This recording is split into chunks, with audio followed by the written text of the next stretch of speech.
चलिए, तो कल अपन ने पढ़ लिया था, क्या क्या पढ़ लिया था वो बता देता हूं आपको एक बार। कल अपन ने क्या पढ़ा था? हाँ हाँ,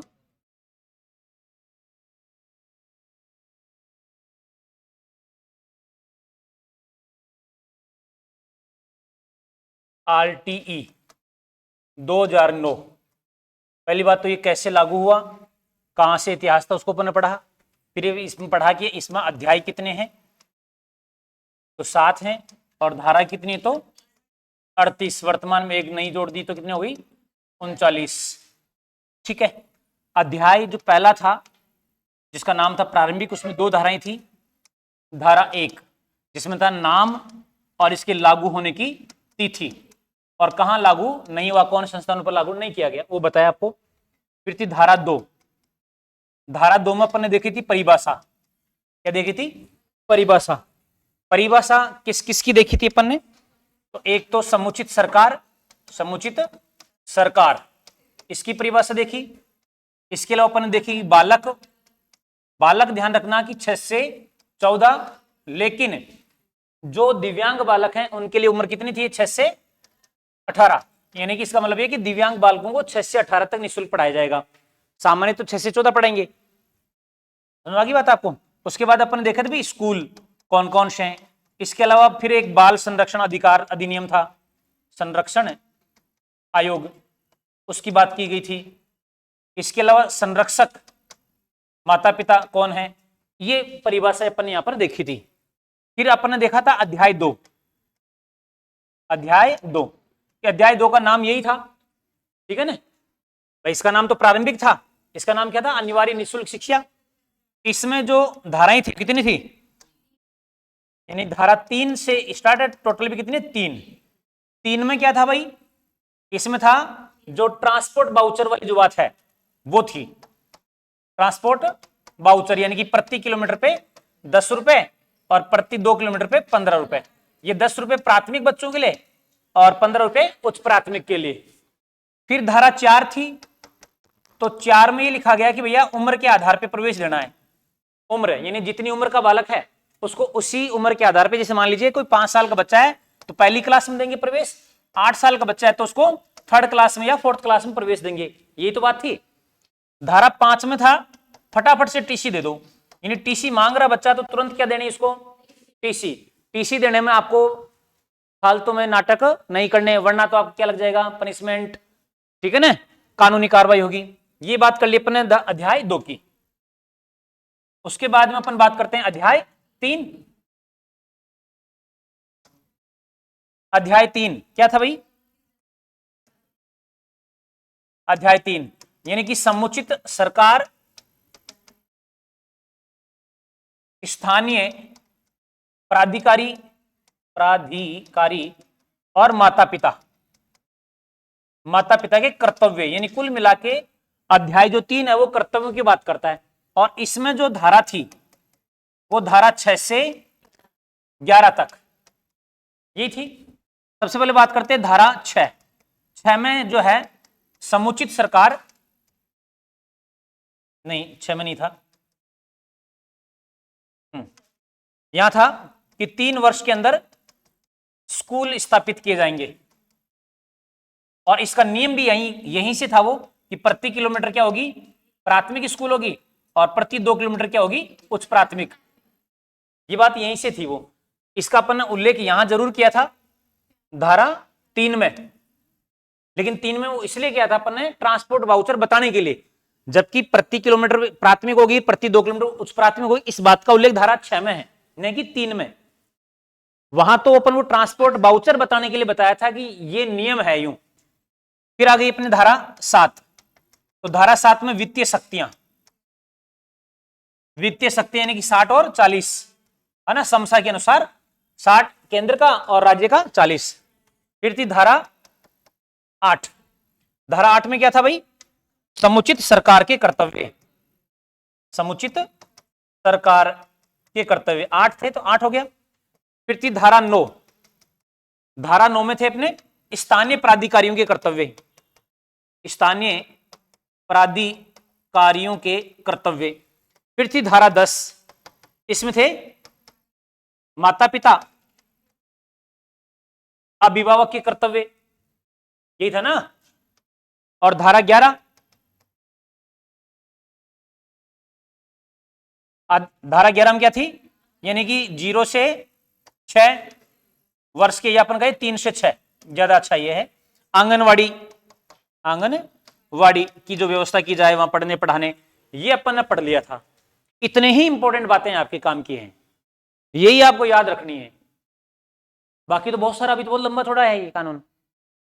वैसे यही बात बताई भी थी मैंने आपको, और इंपॉर्टेंट भी यही बातें हैं जो भी मैंने लिखी हैं। इस प्रकार से आपको ध्यान में होना चाहिए जो भी मैंने लिखा कि कौन कौन सी धारा में क्या क्या आ रहा है। अरे सुनवा की बात, बढ़े आगे। चलो आज बात करेंगे अपन, ये तो होगी 11 तक तो। अध्याय 4, अध्याय 4 में क्या है, पहली बात नाम देखिए इसका, विद्यालयों तथा शिक्षकों का उत्तरदायित्व है। विद्यालयों तथा शिक्षकों का उत्तरदायित्व क्या है, यानी कि विद्यालय तो जानते हो आप, स्कूल, और वहां पढ़ाने वाले मास्टर, इनकी जिम्मेदारियां क्या है। इससे पहले अपन ने जिम्मेदारियां किसकी देखी थी, समुचित सरकार की देखी, स्थानीय प्राधिकारियों की देखी, और माता पिता की देखी। अब विद्यालय और शिक्षक, भाई जो स्कूल है और जो वहां टीचर है, उनकी भी कोई जिम्मेदारियां हैं, वो क्या हैं। इसमें धारा 12 से 28 तक, यानी अपनी ये कह सकते हैं कि आरटी का सबसे बड़ा अध्याय है ये, सबसे बड़ा अध्याय। आप पूछा जाए कि भैया आरटी का सबसे बड़ा अध्याय कौन सा है, अध्याय 4 है। जो आप देख रहे हो 12 से 28, अब बच्ची क्या है 35 तो है लास्ट में, यानी और किसी में इतनी ज्यादा धाराएं आपको मिलेंगी नहीं। सबसे पहले देखो धारा 12, बड़ी इंपॉर्टेंट धारा है, एग्जाम में खूब बार पूछी जाती है। निजी विद्यालय द्वारा प्रथम कक्षा में, यानी वर्तमान प्रवेश कक्षा की कुल संख्या के 25% प्रवेश, यानी सीधी सी बात यह है कि भैया 25% जो है विद्यार्थियों को आपको आरटीई की तहत निःशुल्क पढ़ाना होता है। बात समझ गई आपको। और कौन सी कक्षा में, कुल का नहीं, प्रथम कक्षा में जो है, जैसे मान लो कि प्रथम कक्षा में आपने विद्यार्थियों को प्रवेश दिया 100 को, तो 100 में से 25 विद्यार्थी क्या होंगे, निःशुल्क होंगे। क्या होंगे, निःशुल्क। तो 12 में 25 यूं याद रखेगा, यानी धारा 12 के अंदर 25, जस्ट डबल कर दो अपने, क्या 24 होता है, लेकिन एक और बढ़ा दो अपने मन से, है ना। अरे याद रहेगा ना कि धारा 12 के अंदर 25% बच्चों को निःशुल्क पढ़ाने की बात की गई है। समुचित सरकार द्वारा फीस का पुनर्भरण किया जाएगा, वो अपन देख चुके हैं, फीस का पुनर्भरण संसद द्वारा 60 और 40। निजी विद्यालय द्वारा सूचना उपलब्ध करवाना, यानी निजी विद्यालय सूचना उपलब्ध करवाएगा कि भाई हमारे यहां पर ये आरटी के तहत फॉर्म भरे जा रहे हैं और आप लोग आके फॉर्म भर सकते हो। चलो नहीं, मैं देख रहा था रिकॉर्ड हो रही कि नहीं हो रही। तो धारा 12 कब क्लियर हो गई आपकी। धारा 12 में क्या बात बताई गई है, 25% बच्चों को निःशुल्क पढ़ाने का नियम है कि भैया निजी स्कूल जो है 25% बच्चों क्या पढ़ाएंगे, निःशुल्क पढ़ाएंगे। धारा 13, धारा 13 में क्या लिखा है कि प्रवेश के लिए किसी प्रति व्यक्ति फीस तथा अनुवीक्षण प्रक्रिया का न होना। समझिएगा सीधी भाषा में, यानी बच्चों का जो प्रवेश दिया जाता है उस समय कोई एग्जाम नहीं ली जाएगी और न ही किसी प्रकार कोई फीस ली जाएगी। जैसे एक प्रकार से होता है ना एडमिशन फीस, एडमिशन फीस आपने सुना होगा, एडमिशन फीस भाई के, जैसे मान लो कि 18,000 रुपए है पहली क्लास फीस, तो उसमें वो 1,000 रुपए किसके नाम से जोड़ देते हैं, एडमिशन फीस के नाम पे। पहले तो ये होता था कि बच्चा उसी स्कूल में पढ़ रहा है, जैसे मान लीजिए कि ये कोई एबीसी स्कूल है, पहली क्लास में बच्चा यही था और दूसरी क्लास में भी यही है, तो यहां से यहां इसको वापस देने की भी एडमिशन फीस हर साल लेते थे। अभी बंद की गई है ये आरटी आने के बाद में, वरना जो ट्यूशन फीस लेते थे वो तो लेते थे कि नहीं भैया आप पहली से दूसरी क्लास में जा रहे हो तो एडमिशन फीस। अरे भाई काहे की एडमिशन फीस, आपकी यही तो एडमिशन है, फिर भी लेते थे। तो यहां देखो प्रति व्यक्ति फीस पर प्रभावित है, यानी यदि किसी व्यक्ति से ऐसा किया गया तो प्रति व्यक्ति फीस 10 गुना प्रवेश परीक्षा का, पहली बार 25,000 रुपए, पहली बार 25,000 रुपए, 50,000 रुपए प्रत्येक पश्चवर्ती उल्लंघन पर, यानी एक बार यदि आपने उल्लंघन किया तो कितना देना पड़ेगा, 25,000, और फिर आप बार बार उल्लंघन करोगे तो प्रत्येक उल्लंघन के लिए आप कितने रुपए देने पड़ेंगे, 50,000। किसका उल्लंघन करने पर, पहला उल्लंघन सुनना, आप बच्चों के प्रवेश के समय किसी प्रकार कोई एग्जाम नहीं ले सकते, दूसरा, आप एडमिशन फीस उनसे नहीं ले सकते। यदि आप ऐसा कर रहे हैं तो उस फीस का या तो 10 गुना दो आप जो ली है, या फिर मिनिमम 25,000, और फिर भी एक बार आपने भर दिए और फिर भी स्कूल ऐसा कर ही रही है, तो जितनी बार आप गलती करोगे कितना देना पड़ेगा आपको? 50,000 रुपए देने पड़ेंगे। खैर, ये पैसे वाली बात कभी कोई पूछता नहीं है, सिर्फ आपको ये ध्यान रखना है कि धारा 13 में क्या बताया? धारा 13 में यह बताया कि प्रवेश के समय किसी प्रकार की प्रवेश परीक्षा का आयोजन नहीं किया जाएगा। आगे बात समझ आपको, और नहीं कोई एडमिशन फीस ली जाएगी। तो 12 में तो क्या था? हाँ, 25% बच्चों को निःशुल्क पढ़ाना, और 13 में आ गया कि भैया प्रवेश परीक्षा नहीं लोगे और एडमिशन फीस नहीं लोगे। क्लियर? ये लीजिए साहब धारा 14, प्रवेश के लिए आयु प्रमाण पत्र, ये भी इंपॉर्टेंट बात होती है। आयु प्रमाण पत्र जिसको अपन सामान्यतः बोलते हैं DOB, उल्टा नहीं लिख दिया मैंने? हाँ, उल्टा लिख दिया। हाँ, सही तो था। डेट ऑफ बर्थ, डेट है ये, डेथ नहीं है। हाँ हाँ, यानी कि जन्म तारीख, उसका प्रमाण पत्र। तो पहली बात तो आजकल जन्मते जन्म प्रमाण पत्र बन जाता है, लेकिन पुराने जमाने में नहीं हुआ करता था, तो उसके फिर नियम दिए गए कि जन्म प्रमाण पत्र के अभाव में प्रवेश से इनकार नहीं किया जाएगा। मान लो किसी बच्चे के पास में, किसी पेरेंट्स के पास में जन्म प्रमाण पत्र नहीं है, बोला प्रवेश नहीं देंगे हम, ऐसा नहीं है। इसके लिए क्या क्या है? राजस्थान में निम्न दस्तावेजों को शामिल किया गया है, ये राजस्थान के लिए है। आरटीए में तो लिख दिया कि किसी बच्चे के यदि जन्म प्रमाण पत्र नहीं है तो स्कूल वाले मना नहीं कर सकते कि हम इस बच्चे को प्रवेश नहीं देंगे। किस किस आधार पे? नर्स दाई एएनएम का अभिलेख, मान लो जहां डिलीवरी हुई तो वहां उसकी मां जो है एडमिशन हुआ होगा, हॉस्पिटल गई होगी, तो कोई भी कागज हो, कागज सामान्य पर ये बोल सकते हैं कि भाई हॉस्पिटल का कोई कागज हो तो वो भी काम आ जाएगा प्रवेश के लिए, जन्म प्रमाण पत्र की जरूरत नहीं है। आंगनवाड़ी का अभिलेख, मान लो आंगनवाड़ी में कहीं प्रवेश लिया हो और उसने लिख दिया हो कि इस बच्चे का जन्म इस दिन हुआ था, तो वो भी क्या होगा? मान्य होगा। आधार कार्ड है, वो तो मान्य ही मान्य है। माता पिता या संरक्षक द्वारा आयु घोषणा, मान लो ये तीनों ही नहीं है, तो माता पिता लिख के दे दे कि भैया फला दिन आधी रात वरी बिजली कड़क रही, कई खबर मार ध्यान में तो नहीं है पूरा, लेकिन साई तक राखी रहे 5 दिन बाद हुई, तो वो जो लिख के दे देंगे वही मान्य होगा। पहले ऐसे ही था और क्या? पहले आप दादी से, आपके मम्मी से पूछना, तो उनकी जो आजकल की जो मम्मियां हैं उनको तो याद है, लेकिन जो पुरानी वाली मम्मियां, यानी मेरी मम्मी, आपकी मम्मी हो सकती है थोड़ी एडवांस हो, वैसे लग नहीं रहा हाँ, तो उन आप वाली मम्मियों को अभी वो याद नहीं कि एक्चुअली उनकी जन्म तारीख क्या थी, उनको तो अंदाजा ही है, और उस अंदाजा के आधार पे तुम लोग उनका बर्थडे मना लेते हो यूं। हाँ, बस उनको याद, एग्जैक्ट याद नहीं है। हाँ, मतलब वो यूं ही बताएंगे होली थी और होली के दिन फिर बाद दादी है जो बीमार हुई, फिर बीमार हुई, फिर उसके 2-3 दिन बाद शायद हुई, यूं मतलब कंफर्म नहीं होता यूं। हाँ, अब उनकी जन्म कुंडली कहां बनाओगे आप?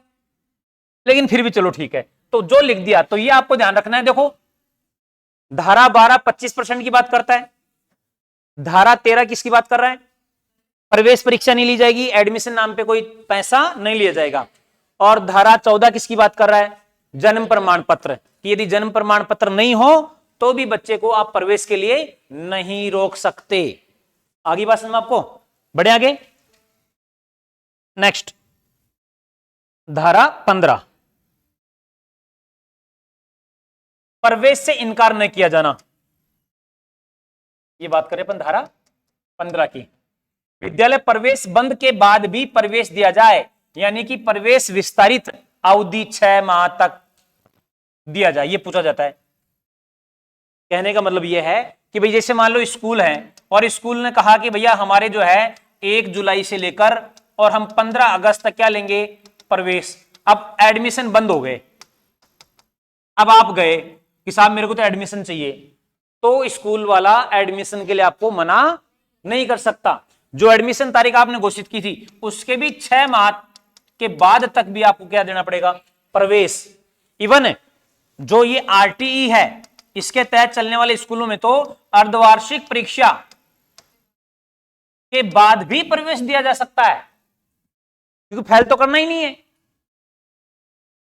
8वीं तक तो नहीं, वैसे 5वीं और 8वीं में थोड़ा प्रतिबंध लगा है, वो भी आगे बात करेंगे अपन। लेकिन आपको ध्यान रखना, देखो 12 में था 25% वाला नियम, 13 में था एग्जाम फीस और एग्जाम प्रवेश नहीं लेंगे, मतलब प्रवेश परीक्षा नहीं होगी।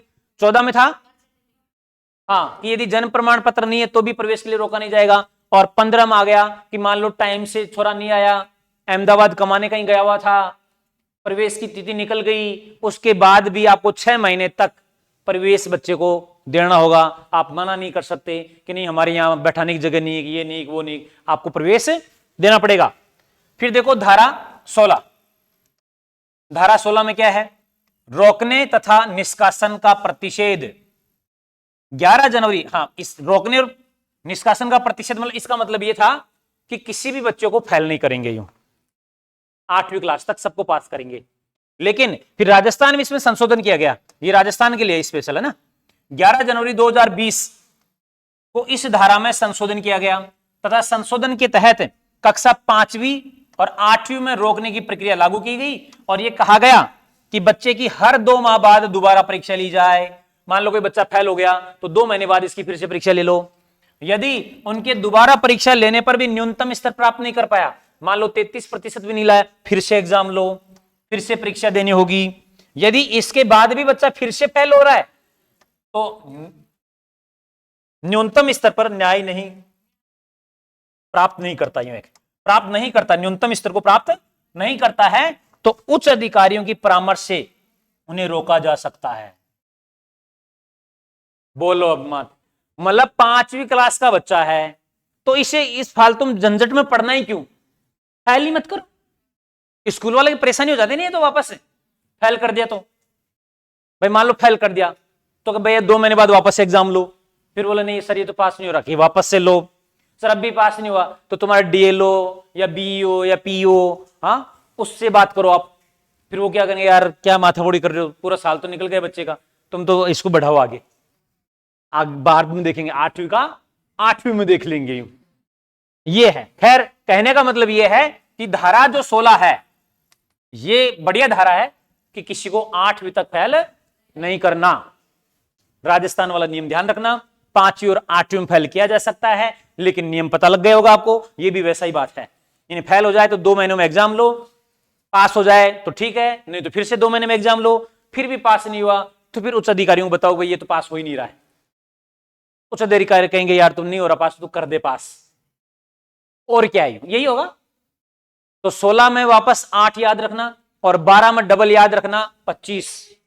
8वीं तक पास कर रहे हैं ना 16 के अंदर, समझ आपको, अरे 16 में 8वीं तक पास कर रहे हैं और 12 में 25% को निःशुल्क पढ़ाना है।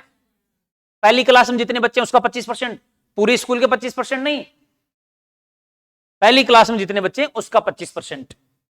आगे बात समझ आपको। 12 में था ये, 13 में था कि प्रवेश परीक्षा नहीं ली जाएगी, 14 में क्या था, अरे बोलो, जन्म प्रमाण पत्र नहीं हो तो भी आपको एडमिशन देना है, उसके आधार मैंने बता दिए थे, एएनएम का लिखा हुआ हो गई है, कहीं आंगनवाड़ी का हो, नहीं तो माता पिता लिख दे दे।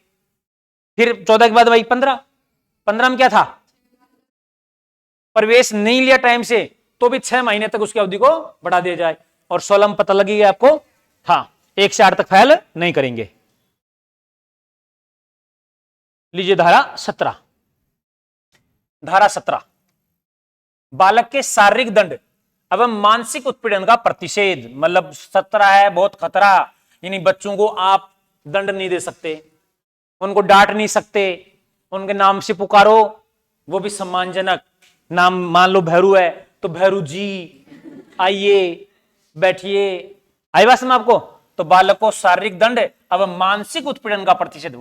भाई भैरू को बोले बहरिया तो मानसिक प्रतिषेध हो गया ना, तो बेचारे मानसिक उत्पीड़न हो गया उसका, उसे लगा मेरे को बहरिया कैसे बोल दिया, तो उसको सम्मान से बोलो। क्या बोलोगे, हाँ भैरू जी। आगे और इच्छा हो तो महाराज भी लगा सकते हो। यदि इसका उल्लंघन करने पर इसके विरुद्ध शिक्षक के अनुशासनात्मक कार्रवाई की जाएगी। बहुत खतरनाक है, आजकल मास्टर इसी से सबसे ज्यादा डरते हैं क्योंकि ये सबको पता है कि 17 बहुत खतरनाक है। और 17 यही खतरनाक नहीं है, 17 संविधान भी है। संविधान में भी क्या लिखा हुआ है आर्टिकल 17 में? छुआछूत, अस्पृश्यता का निवारण, एसटी एससी एट्रोसिटी एक्ट, सब उसी में दे रखा है। तो दोनों याद रखना, दोनों ही 17 क्या है? खतरा है। दोनों को ध्यान रखना है डरते हुए। तो 17 याद रहेगा आपको, खतरा। यानी कि बच्चों को बड़े ही सम्मानपूर्वक बात करनी है आपको स्कूल में जाओ तो। लिखो धारा 18 क्या है? मान्यता प्रमाण पत्र अभिप्राप्त किए बिना किसी विद्यालय का स्थापित न किया जाना। यानी सीधी सी बात यह है, ऐसे आप स्कूल नहीं चला सकते हो जिसकी मान्यता ही ना हो। मन मर्जी से खोल दी, चलो हम भी स्कूल चला रहे हैं। अरे भैया आपको मान्यता किससे ली हो? मान्यता होनी चाहिए। मान्यता नहीं है, उल्लंघन पर 1 लाख रुपए, और उल्लंघन जारी रखने पर जुर्माना प्रतिदिन 10,000 रुपए। एक बार उल्लंघन करने पर तो कितना है? 1 लाख। और फिर आपको कह दिया भैया आप मान्यता नहीं, आप नहीं चलाओगे, फिर भी चला रहे हो आप, तो प्रतिदिन 10,000 रुपए। मान लो आप किसी ने 365 दिन चला दिए तो 365 लिख दो यहां पर है, और 1 लाख तो था ही था ये, तो इतना बेचारा कहां से लाएगा वो पैसा? तो इससे बढ़िया ऐसा काम करना ही नहीं। यानी 18 में स्कूल वालों के लिए खतरा है। ऐसे स्कूल जिनकी मान्यता नहीं है वैसा स्कूल नहीं चला सकते। बहुत ही खतरनाक है, ये ध्यान रखिएगा। बीच में सलूंबर में एक स्कूल चलती थी, खैर अभी नाम नहीं लूंगा मैं। फिर बाद में अपने चुंगीनाका पर ही इधर जहां वो गार्डन भी है, हाँ इंटरनेशनल करके कोई चला करती थी। बाद में फिर पता लगा लोगों को, तो फिर बाद में वो बंद भी हुई। फिर उन्होंने शो किए कहीं टोकर वोकर कोई और जगह चलती थी, वहां एडमिशन उन्होंने शो कर दी। तो मतलब कुल मिला के बच गए थे, वो बचा दिया था लोगों ने। बाकी तो खतरा हो गया था उसको भी। खतरा था ही नहीं, यहाँ की मान्यता ही नहीं थी, चला कैसे? खैर 12 में बात करें तो 12 में 25% को छूट देनी है, फ्री पढ़ाना 25% बच्चों को। 13 की बात थी कि भैया प्रवेश परीक्षा नहीं लेनी है। 14 की बात थी कि भैया जन्म प्रमाण पत्र नहीं हो तो भी आपको प्रवेश देना। 14 में था क्या? 15 में क्या था फिर? हाँ 6 महीने तक अवधि को विस्तारित कर देना प्रवेश की। 16 में 8वीं तक फेल नहीं करना। 17 में बहुत खतरा। और 18 पता लग गई आपको, 18 में क्या है? हाँ यानी आपकी स्कूल यदि मान्यता प्राप्त नहीं है तो बहुत बड़ा जुर्माना आपको भरना पड़ेगा। चलिए ये लेते अपन 19, ठीक है। धारा 19 यानी विद्यालय के मान और मानक। यानी इसका मतलब है कि विद्यालय आप चला रहे हो तो उसमें क्या क्या फैसिलिटीज होनी चाहिए। तो ये बहुत ज्यादा इंपॉर्टेंट नहीं है, आपको इतना ध्यान रखना है कि विद्यालय के मान और मानक का उल्लेख धारा 19 में मिलता है। धारा 20 अनुसूची मान तथा मानक के संशोधन का अधिकार केंद्र सरकार को। यानी कि ये जो मान और मानक हैं इसकी जो अनुसूची है वो किसमें? धारा 20 में। और इसका संशोधन का अधिकार किसको है? केंद्र सरकार को है। धारा 19 तथा 25 की अनुसूची, धारा 19 तथा 25 दो हैं, एक 25 भी आगे बात करेंगे। ये और 19, ये जो 19 है इन दोनों का उल्लेख किस में मिल रहा है अपने को? 20 में। निम्नलिखित अनुसूची के अनुसार छात्र शिक्षक अनुपात 6 माह में पूर्ण किया जाए। यानी कि छात्र शिक्षक अनुपात, जैसे अपन पढ़ते हैं कि भैया 30 बच्चों पर एक मास्टर होना चाहिए, तो ये 6 माह के अंदर अंदर आप क्या करना पड़ेगा? पूर्ण करना पड़ेगा। इसका मतलब 6 महीने से ज्यादा स्कूलों में रिक्त पद नहीं होने चाहिए। इसका मतलब प्रत्येक वर्ष भर्ती आनी चाहिए। अरे भाई पद रिटायरमेंट होते ही ना, और रिटायरमेंट हो गया और आप भर्ती नहीं करो तो वहां तो अनुपात गड़बड़ा गया। नियम तो ये कहता ही हूं। कक्षा 1 से 5 तक का मतलब नीचे जाएंगे अपन। यानी आप देखो 2 आ गए, यहां पर थोड़ा कंफ्यूज हो गए होंगे आप। धारा जो 19 है उसमें लिखा गया कि स्कूल के मान मानक क्या है। ठीक है, मान मानक क्या है? यानी कि स्कूल चलाने के लिए आपको क्या क्या योग्यताएं चाहिए, है ना भाई? इतने कमरे होने चाहिए, टॉयलेट बाथरूम होना चाहिए, ये होना चाहिए, है ना, सारी जो फैसिलिटीज होती है वो। धारा 20 वही चीज बता रही है कि 19 में और एक धारा आई आगे 25, इन दोनों में क्या उल्लेख किया गया? इसका उल्लेख किस में मिल रहा है? 20 में। छात्र शिक्षक जो अनुपात है वो 6 महीने के अंदर अंदर क्या होना चाहिए? पूरा होना चाहिए। यदि किसी स्कूल में 6 महीने हो गए, उससे ज्यादा का समय हो चुका है, वहां मास्टर नियुक्त नहीं हुआ है और बच्चे ज्यादा हैं, तो ये आरटी का क्या है? उल्लंघन है। खैर वो अलग बात है, क्योंकि सरकार है तो सरकार के खिलाफ कौन जाए भाई, है ना? प्राइवेट में हो तो नाटक जरूर हो जाएंगे। कक्षा 1 से 5 तक के प्राथमिक स्कूल, ये अपन रेसो देख लेते हैं। कक्षा 1 से 5 तक का ये देख लो पहले, ठीक है? कक्षा 1 से 5 यानी कि प्राथमिक स्कूल, ठीक है?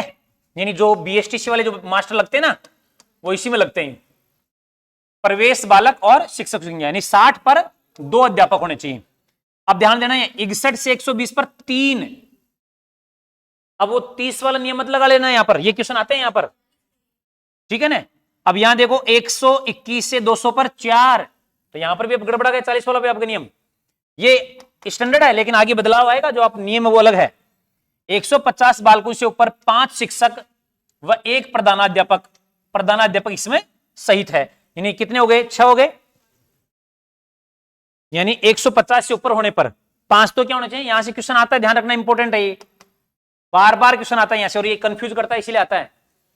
60 पर तो 2 मास्टर, 61 से 120 पे 3, 121 से 200 पर 4 मास्टर, फिर क्या है 150 बालकों से ऊपर, यानी 150 से यदि अधिक हैं, देखो 121 से ऊपर है ना 150, तो 150 से ऊपर 5 शिक्षक व 1 प्रधानाध्यापक। आपके पास यदि क्वेश्चन आएगा 121 से 200 के मध्य, तो 4 बताने आपको, अध्यापक पूछे तो वो आपसे पूछ ले कि 150 से 200 के बीच में क्या नियम बढ़ेगा, तो वहां पर अपन आएंगे ये कि 5 तो शिक्षक होगा और एक क्या होगा, प्रधानाध्यापक। 200 बालकों से ऊपर छात्र शिक्षक अनुपात प्रधानाध्यापक को छोड़कर 40 से अधिक नहीं होगा, यानी कि 40 पर 1 मास्टर होगा। कब लागू होगा ये नियम, जब 200 बच्चे हैं किसी स्कूल में तो ये लागू होगा, या 200 से अधिक हैं तो। बाकी ध्यान रखना 60 पे 2, 120 पे 3, 121 से 200 पर 400, 150 से अधिक होने पे 5 मास्टर और 1 प्रधानाध्यापक, ठीक है ना, और 200 से अधिक होने पर 40 अनुपात 1।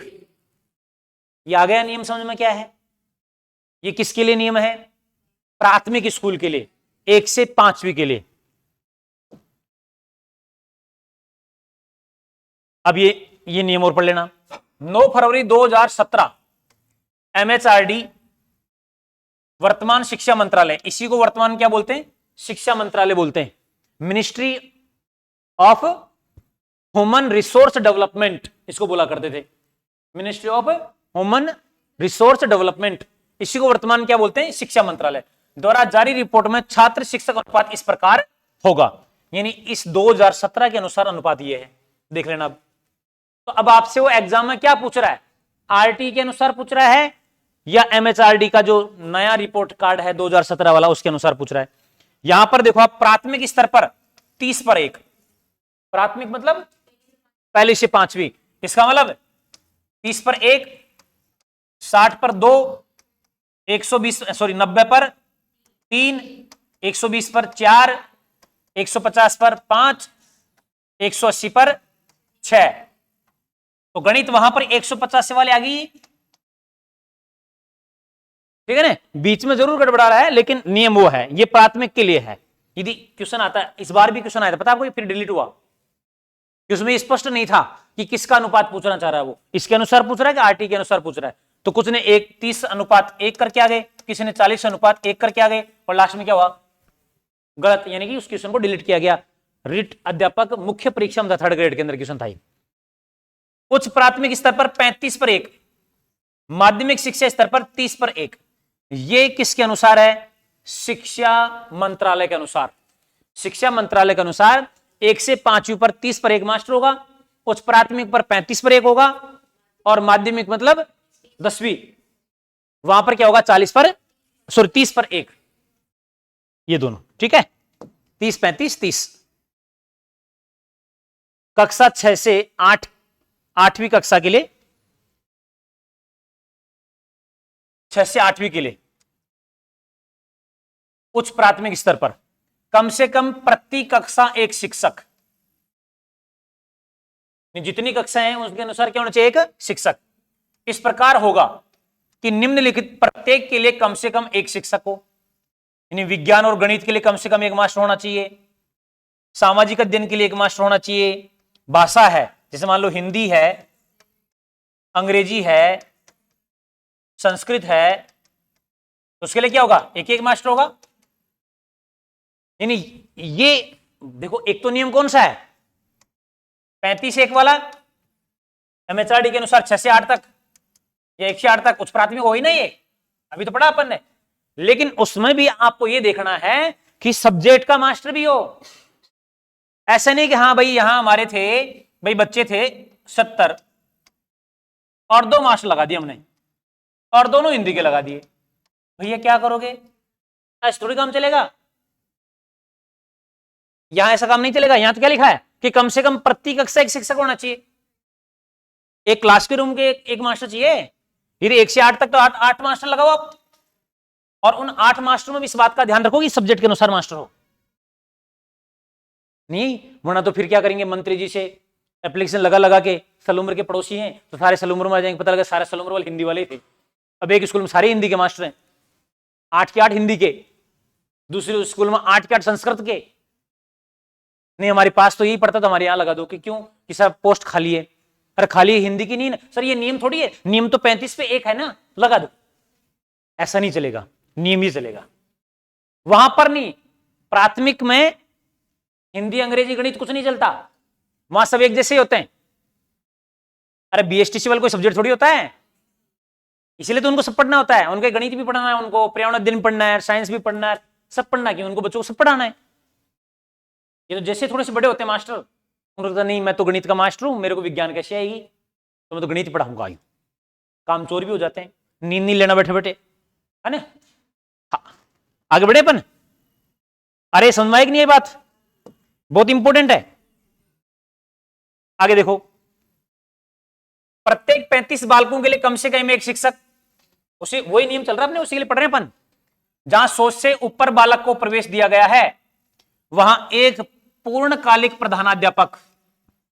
देखो प्राथमिक में तो प्रधानाध्यापक कहां आ रहा था, 150 पर आ रहा था, और उच्च प्राथमिक पर कहां पर आ गया, 100 पर ही आ गया। कला शिक्षा, स्वास्थ्य शिक्षा, शारीरिक शिक्षा, कार्य शिक्षा के लिए अंशकालीन शिक्षक, मतलब परमानेंट भी ना हो तो कम से कम थोड़ा थोड़े दिन पीटीआई रहे, हैं कोई वो होते ना एसपीडब्ल्यू, कौन से कोर्स कौन कौन से होते हैं, एनएसएस के कैंप लगते हैं ना इनके, क्या लगता है वो, SUPW। हाँ ऐसे काम करवाते रहते तो मास्टर साफ सफाई वाले, ऐसे भी चाहिए यूं, कभी कभी ये भी होना ही चाहिए यूं। अब देखो इसको समझना, ये कंफ्यूज नहीं होना इस चीज में। 2 चीजें हैं, एक तो है कक्षा 1 से 5 और एक है कक्षा 1 से 8 या 6 से 8, यही है। यहां आरटी में कहा गया कि 60 पे 1 मास्टर होगा, सॉरी 2 मास्टर होंगे, और 120 पे 3, और 121 से 200 पर 4। फिर इन्होंने कहा कि 150 से ऊपर होने पर एक हेडमास्टर भी होगा, 5 + HM, और 200 से अधिक होने पर रेशो रहेगा 40:1 का। लेकिन इस बात को बदल दिया किसने, MHRD, या बोल दीजिए शिक्षा मंत्रालय। इसने कहा कि नहीं भैया आप नियम रखिए यहां 30 पर 1। अब आपको ध्यान रखना, यदि नियम पूछे कि आरटी के अनुसार प्राथमिक विद्यालयों में शिक्षक छात्र अनुपात क्या है, तो 30:1, ये ध्यान रखना है। फिर वो हेडमास्टर वाली वो बातें करें तो ये वाला नियम देख लेना। कई बार पूछ लेता है 150, इस प्रकार से क्वेश्चन आया था इस बार शायद फर्स्ट ग्रेड या सेकंड ग्रेड में, कि किसी विद्यालय में 180 या 150 विद्यार्थी हैं, तो बताओ वहां पर कुल कितने शिक्षक नियुक्त करेंगे। तो अपन को तो इसी नियम से देखना, वहां प्राथमिक स्कूल है तो 30:1 देखना है। इसी MHRD ने बताया कि 6 से 8 वाली में, हाँ 6 से 8 वाली में 35 पे 1 रहेगा, और 1 से 10 वाली में क्या रहेगा, 30 पे 1 मास्टर। ये तो नियम बताया, MHRD का नियम बता रहा हूं ये लास्ट में मैं आपको। अरे ज्यादा स्पीड से नहीं चल रहा हूं, खबर तो पड़ रही है ना। हाँ अब इधर देखो 1 से 8 में क्या किया इन्होंने कहा कि देखो प्रति कक्षा क्या होना चाहिए, 1 मास्टर होना चाहिए। अरे प्रत्येक क्लासरूम में 1 मास्टर खड़ा तो हो, यह आवश्यक है कि नहीं है। फिर उन्होंने कहा कि ये तो ठीक बात है, लेकिन विषय भी ध्यान रखना आपको, विषय के मास्टर भी होना चाहिए। जैसे उन्होंने कहा कि मैथ और विज्ञान, इन दोनों में से 1 मास्टर होना ही चाहिए, दोनों एक साथ लिखा ना, 1 मास्टर होना चाहिए। फिर उन्होंने कहा क्या था, सामाजिक अध्ययन का जो SST वाले बच्चे लगते हैं वो 1 होना चाहिए। फिर भाषा का मास्टर भी होना चाहिए भैया। अब भाषा का देखो यहां पर चाहे हिंदी, संस्कृत, अंग्रेजी एक भी है तो चलेगा। अब पता है क्यों, यहां इसलिए हो जाता है भाषा वाला, क्योंकि L2 वाले बच्चे हिंदी और संस्कृत भी लेते हैं, संस्कृत और हिंदी भी लेते हैं, हिंदी और इंग्लिश भी लेते हैं, इसलिए एक मास्टर भी है। वैसे 3 भाषा 3 मास्टर होने चाहिए, लेकिन फिर यहां नियम के लिए है कि 100 यदि बालक हैं तो एक HM भी लगाएंगे साहब, हाँ एक हेडमास्टर भी लगाएंगे। यही नियम बताया मैंने अभी तक। अब तो मेरे हिसाब से समझ में आ गया होगा आपको भाई। खबर पड़ रही है?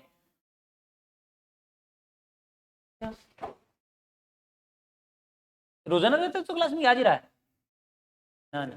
रोज आज ही रहा है, 3 दिन बाद आ जाए। अच्छा, तो न्यू तो कल हुआ था। ये भी बहुत इंपॉर्टेंट स्लाइड है। एक शैक्षणिक यानी अकादमिक वर्ष में कार्य दिवसों शिक्षण घंटों की न्यूनतम संख्या, हमेशा एग्जाम आता है। कक्षा 1 से 5वीं तक 200 कार्य दिवस यानी 800 शिक्षण घंटे। बताओ आप, क्या मजे की नौकरी साहब है। इसलिए कहते हैं मास्टर तो हाँ कई काम नहीं करते हैं, फोकट की तनख्वाह उठाते हैं। अरे भाई 365 में से 200 दिन ही काम करना है। सोचो क्या गजब की, मतलब 165 दिन की छुट्टी, बाप रे बाप। और ये 200 दिन भी ढंग से काम नहीं करते हैं। दुख की बात तो ये है, और ये वास्तविकता है। हो सकते हैं कुछ ऑनलाइन भी जा रहा है, कुछ मास्टर अच्छा भी काम करते होंगे, अच्छा पढ़ाते भी होंगे, लेकिन पक्की बात है यदि ढंग से पढ़ाते ना तो अभी तक अपना देश की स्थिति ये नहीं होती, और बेहतर होती, बहुत बेहतर होती। इसमें भी वो गोता अवकाश मनाते हैं, अलग से छुट्टी ले लेंगे। हमारे तो 15 तो CL है, 30 मेडिकल है, 15 PL है, 60 हो गई। फिर 2-4 गोता अवकाश आ जाएंगे। आई नहीं साहब प्रेजेंट लगा दी, हाँ बीमार वाले तो मेडिकल आ गए ना, 30 ही लेते हैं। मास्टर होशियार होते हैं, उनको पता है कि बाकी तो तनख्वाह कटेगी। एक साल में 30 ही मेडिकल ले सकते हैं ज्यादा से ज्यादा। क्या बच्चा आप बताओ बाप, यानी 150 दिन। घंटे देखो ना आप, तो 800 घंटे काम करना होता है पूरे साल में। अब एक दिन में यदि अपन 24 का भाग दें, कितनी पर भाग जाएगा भाई इसमें? लगभग मुश्किल से 33 से 34 दिन होते हैं। समझ में बात आपको? Full S. सर्दी ज्यादा पड़े तो सर्दी की छुट्टी, और मान लो सर्दी की छुट्टी दे दी वो फिक्स है, और ज्यादा पड़ गई तो फिर से छुट्टी, कि नहीं बच्चे ठंड मर जाएंगे ज्यादा छुट्टी दो। गर्मी पड़े तो गर्मी की छुट्टी, दिवाली की छुट्टी, राखी की छुट्टी, होली की छुट्टी। मतलब इससे बढ़िया कोई नौकरी नहीं है साहब। नौकरी की यदि बात करो, हाँ नौकरियों में यदि कोई नौकरी है बेहतरीन बिना कोई तनाव के, तो वो है शिक्षक की नौकरी। और तनख्वाह भी अच्छी मिलती है, सैलरी भी कम नहीं मिलती।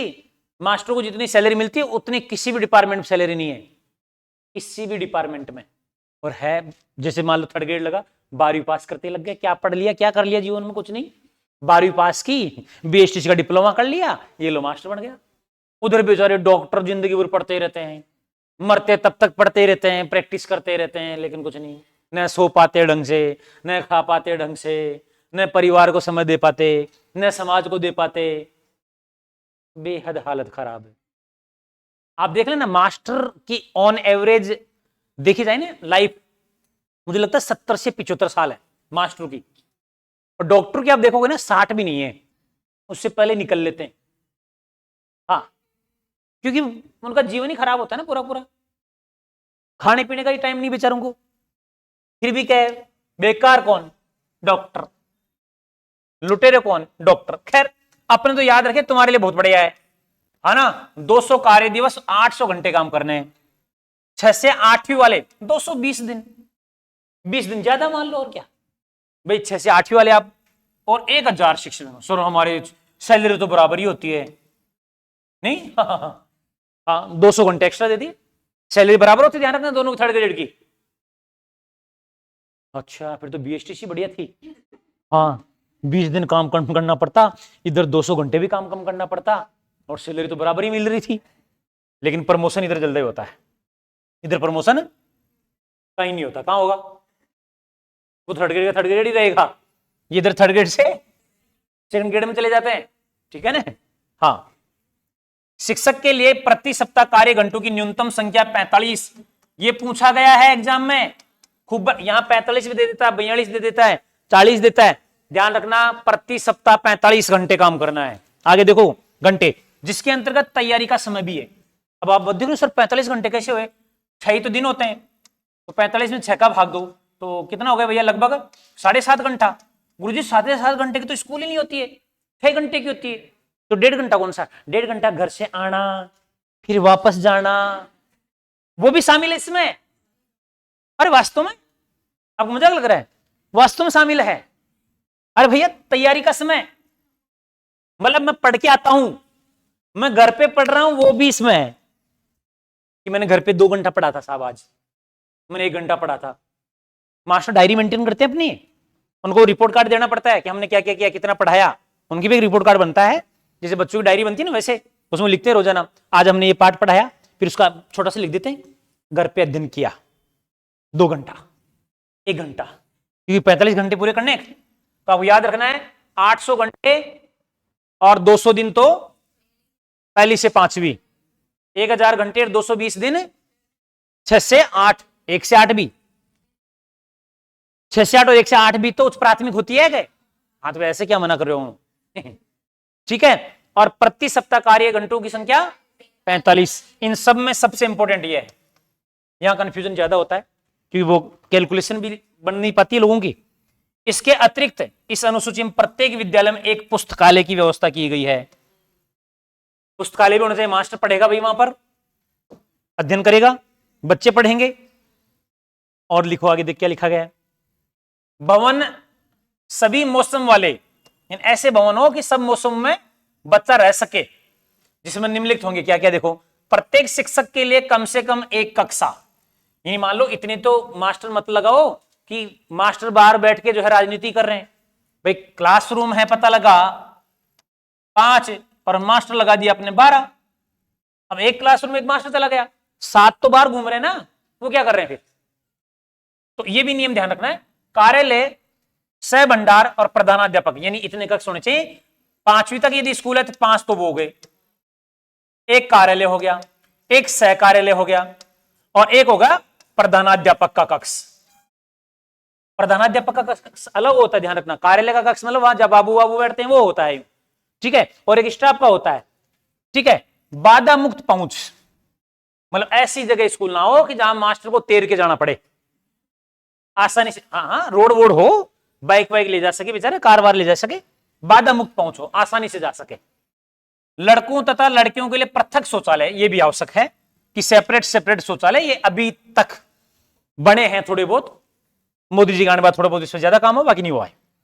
सभी बालकों के लिए सुरक्षित और पर्याप्त पेयजल, हाँ ये इंपॉर्टेंट बात है, पीने का पानी भी नहीं होता, बाकी तो सुरक्षित भी हो। पहले क्या होता था कि ऐसे स्कूल थे जहां पर एक बार बीच में नारू रोग फैल गया था, बहुत भयंकर, और उसका कारण ये था दूषित पानी पी रहे थे बच्चे, इसलिए ये बात ध्यान रखने वाली है। दोपहर भोजन हेतु किचन, ये उन स्कूलों के लिए लागू है जहां पर पोषाहार दिया जाता है ना। हाँ 1 से 8 तक खिलाते हैं, 5वीं तक, 8वीं तक खिलाते हैं। अरे हाँ तुम भी खाए होंगे, भूल गए खा खा के। हाँ तो जब स्टार्ट हुआ उससे पहले ही पढ़ लियो तो कैसे खाया होगा यूं, हाँ बाकी तो खाया ही होगा। हाँ हाँ बिल्कुल, अरे भाई उसी के लिए तो बच्चे जाते हैं, शुरू शुरू में तो गांव के बच्चे इसीलिए जाते हैं कि चलो ठीक है हाँ भोजन मिल जाएगा। वो अलग बात है कि जो खिलाने वाली होती है वो भी खिलाती नहीं है, हाँ दाल तो कभी मिलती ही नहीं। अरे ऐसा भी मिले तो दाल को चुप के खा लेंगे, लेकिन दाल तो होती नहीं, केवल पानी होता है बोल। तो ये सारी बात किस में पढ़ी अपन ने, 19 में कि 20 में, 20 में पढ़ी, 19 और 25 की दोनों की बातें। तो देखो बहुत सारी बात हो गई यहां पर, ये समझ में आ गया। अब इसके अलावा क्या पढ़ा अपन ने, वर्किंग आवर्स। तो वर्किंग आवर्स पता आपको, इसके वर्किंग आवर्स कितने होंगे 800, और दिन कितने होंगे 200, और इसके वर्किंग आवर्स कितने होंगे 1000, और वर्किंग डे होंगे 220, और प्रति सप्ताह कितने होंगे 45 घंटे, ठीक है। बाकी वो क्लासरूम और हॉस्पिटल और ये सब वो चीजें कोई मायने नहीं रखती है। आगे बात समझ आपको, कहां तक आ गई, चलो आगे बढ़ते हैं। धारा 21 एसएमसी, स्कूल मैनेजमेंट कमेटी, विद्यालय प्रबंधन समिति का गठन 21 जून 2016 से इस समिति में सदस्यों की संख्या 16 कर दी गई है। पहले इसमें 15 थे, अब कितने कर दिए? 16। ये अलग से टॉपिक आपको अलग से पढ़ाऊंगा कि एसएमसी क्या होती है, किस प्रकार से इसमें चुनाव होते हैं। जो विद्यालय में जाते हैं उनको तो मास्टर को सबको पता लग जाता है। ये अलग से इसलिए पढ़ाऊंगा कि आपकी जो अध्यापक ग्रेड 3 है उसमें अलग से टॉपिक है ये, ठीक है ना। एसएमसी के बारे में शैक्षणिक परिदृश्य करके टॉपिक है। तो आपको सिर्फ यहां धारा 21 में याद रख लेना कि एसएमसी का उल्लेख कहां मिलता है? धारा 21 में मिलता है। धारा 22 3 वर्षीय विद्यालय विकास योजना, ये भी इंपॉर्टेंट है। आपका विद्यालय है तो 3 साल में आप क्या करने वाले हो, क्या क्या डेवलपमेंट आपके स्कूल में होने वाला है, ये किस में? धारा 22 में। 23 में देखो, शिक्षकों की नियुक्ति के लिए अर्हता और सेवा निबंधन तथा शर्तें, यानी कि मास्टर जो लगा रहे हो उसकी योग्यता। अर्हता मतलब होती है योग्यताएं, है ना, यानी और कितनी उनकी सेवाएं रहेगी, किस प्रकार से वो सेवाएं देंगे। तो ये 23 में देखो। 21 में एसएमसी, अरे 21 में क्या है? हाँ, और 22 में है हाँ 3 वर्षीय विकास योजना, यानी 21 में एसएमसी, 22 में 3 वर्षीय विकास योजना और 23 में शिक्षकों की योग्यता। ये ना योग्यताएं बोल दीजिए, अर्हताएं बोल दीजिए। आजकल अर्हताएं सब ज्यादा लिखा हुआ आता है सभी जगह। आप देखोगे जो आपकी वो आती है ना विज्ञप्ति आती है, उसमें भी अर्हताएं लिखा हुआ आता है, यानी शुद्ध हिंदी का शब्द है होगा साहित्य का ये, ठीक है। तो मेरे हिसाब से आज के लिए तो इतना पर्याप्त है, इसको आप पढ़ लोगे सब लोग।